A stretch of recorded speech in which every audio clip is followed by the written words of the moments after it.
Hi everyone, welcome to round 5 from the Manchester Rapid Play under 160 section. And now it was the derby of the two players on 4 out of 4, me and Jason Lau. And it seems that he's shooting up faster than Jack's Beanstalk, because he looks like being 180 plus on the July 2013 list. But his rapid is only 147 for some strange reason. And not sure why that is. Probably not sure, I'll have to ask him or something. But yeah, he destroyed his last opponent as well, absolutely thrashed him. In fact, all his games looked like thrashings as well from what I saw. But I suppose all men look like thrashings as well. And the only consolation to this game is that I had white, but I could do a winning because he will probably win his last game with white and I have to win with black. Not good. I played d4. I saw him prepping for 1b3 with a friend, and I was with him in the car to the under 160 match the previous day, where I spent half the journey bragging about 1b3. I'd also lost badly with 1d4 to him last time we played, so I wanted to have a second chance. He played knight f6, and we bashed out loads of theory now. The King's Indian defence go for hacking people up. The Marder Platter variation, last time I lost badly with the bayonet, which is 9b4. Also playable as Erroneous move knight knight d2, 91, and now we play 98. This is the alternative to knight d7. The advantage of this move is that it holds up c7 more, but the disadvantage is it allows it means that the g4 break takes longer to accomplish, and also allows white to get rid of c5 quicker, because knight d7 of course puts another piece on c5. And after bishop e3, f5, f3, f4, bishop g2, g5. We're still within main line, and the battle is set. White has a space advantage on the queen side and is looking to break with c4 to c5, but black on the other hand has a king side space advantage and is looking to break with g5 to g4 and actually play for mate. White's queen side initiative is probably a bit faster, but black's is like a lot more dangerous because white's up might win like a piece or something, but black's could win the king. And as Nigel Short says, checkmate ends the game. I played rook c1, an interesting move where the rook is aiming to exert pressure on c7 in the future. Knight g6, c5.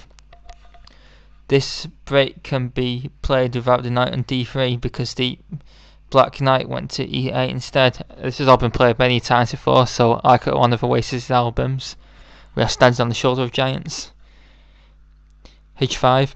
Hack to hack. I need to get my queen side initiative through before I lose my king and the tournament. C takes d6, C takes d6 and knight d3. Now we played rook f7, which is a typical King's Indian plan where black pulls the bishop back to f8 to keep knight on d6, and the rook can be deployed aggressively along the g file via g7 to force the g4 hack in. Now I played knight b5, good move, which I gave an exclamation point to. This provokes a6 and b5 so I can get access to the c6 square. So if you play something like, but I think it's best was maybe bishop d7, knight a3, knight f6, queen b3, g4, king h1, h4, giving black good play. But he played a6, knight a3 and b5. Now it looks hard for white to break through. My knight is offside, but there is now a nice outpost on c6 to work with. And after knight b4, he shocked me now with actually a really poor move. He played bishop b7, not a very good novelty. Because in the King's Indian, I should have played bishop f8. He's continued with his plan. Knight c6, he's ignored the knight, queen d7. Knight, and after knight, so I try and bring the knight back into the game. He breaks with g4. Knight d2, now g3. Sacking the pawn, which is a typical King's Indian theme, to rip open lines. h3, and in rapid play this is very dangerous for the white king. In long play, black's compensation with pawn might not be enough, but this is rapid play. But after bishop b7, well, the reason this is bad is because black never wants to give his light square bishop up, seeing as in many lines, black plays g3, forcing h3, and then the bishop sacrifice on h3 is the only justification to that attack. So the bishop needs to be on the c8 to h3 diagonal for that to be played. After knight c6, this really is a clanker. You should have played queen d7. After knight c2, knight f6, a4, g4, knight 2b4 takes, a5, take here. This is an exciting line which I found with my good friend Houdini. Black's white square bishop is misplaced though, so white is to be preferred. But it shot me and actually gave it up. And I went wrong as well actually. I should have played d takes c6. I forgot, well I didn't forget, but well I knew that in the King's Indian this line, if white wins a d5 square like this, it's usually got a very, very good position. But the reason I didn't play this is because I thought the pawn would be lost, but even if it is lost, and the d5 square is too much for black. To rook c8, knight b1, recycling the knight, e7, a4, rook lines open. Now you take here, and that's an example of how the opening this diagonal is good for white winning an exchange. This is of course far from forced, but it shows why d takes c6 should have been played. I played rook takes c6, but white should still be better. He played rook b7, stopping any pieces coming into b6. I played b4, not sure why I played this, it's just a waste of a move. Should have just recycled the knight. And said this is a better plan. Now after knight f6, I saw that g4 wasn't too dangerous with a light square bishop off the board, so I just allowed it and recycled the knight. And now Jason goes all in with g4. He wants 5 out of 5 as much as I do.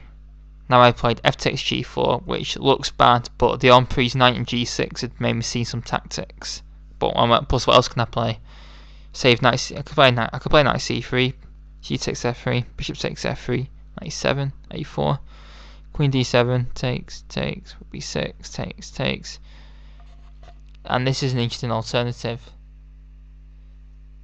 Also, if we go back, of course you may notice that I've left an exchange on, but black shouldn't take it because the opening of the a2 to g8 diagonal and is not good.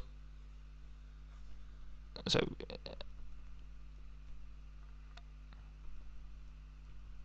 yeah, here it's black should not take the exchange. So takes, and now knight takes e4. If black plays h takes g4, bishop takes g4. And now knight takes e4 is a blunder because we've got this deadly skewer.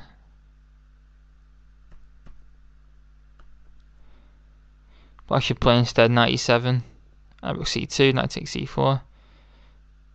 Now queen c2 doesn't work, but white is better after knight d2, knight takes, knight phones check. And black's king ends up worse off after all the attack.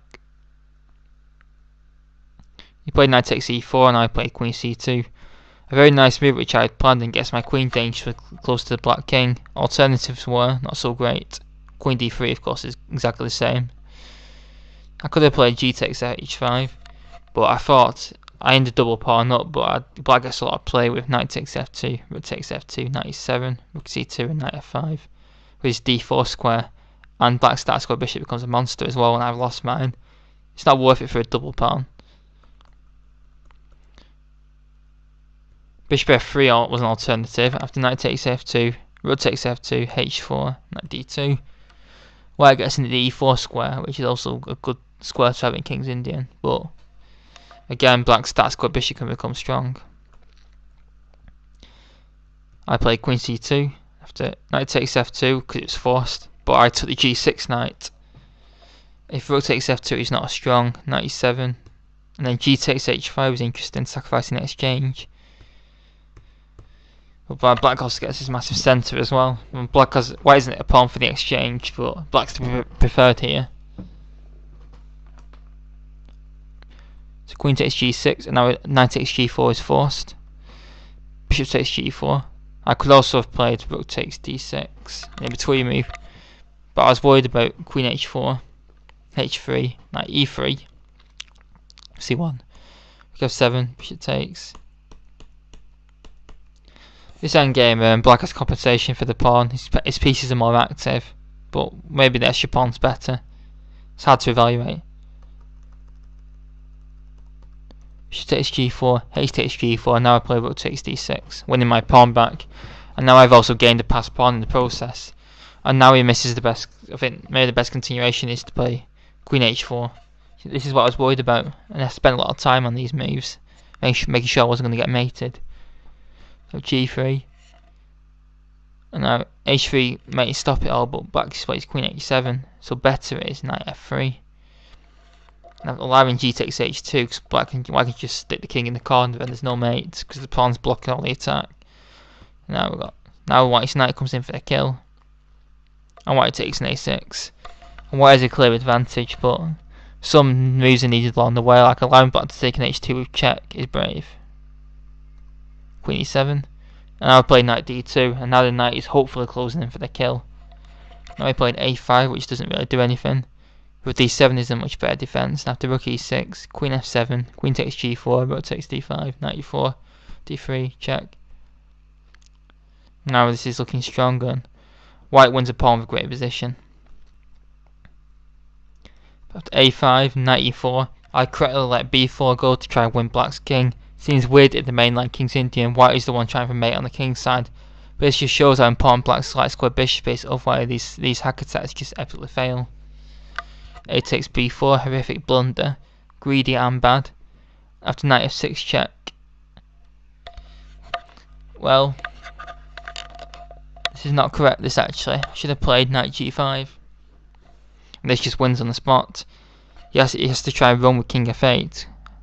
Now I just somehow overlooked queen f5 check, which just wins on the spot.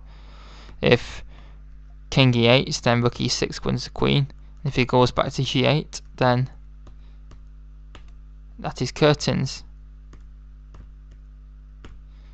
And 5 out of 5 is mine. My trustworthy steed puts the king's Indian bishop out of its misery. What did I play? Well, for some reason I perpetual checked him.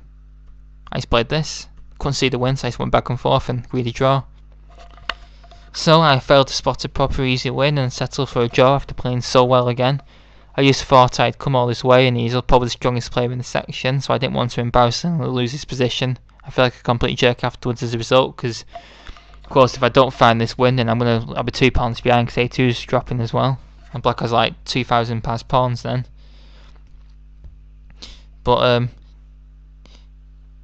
this is drawing at +11 is just disgraceful, and maybe I've ruined my chances. And now outright first is not in my hands anymore. I can only get joint first at best. And he also got white via 147, and I get black via 158 in the last round, just to take the absolute mick. Ah well, so close but so far. But there was plenty more twists to cover in this epic rapid play in one of the most exciting races for the title. Please stay tuned for more as it hots up. So please leave any comments and thoughts, subscribe, and thanks very much.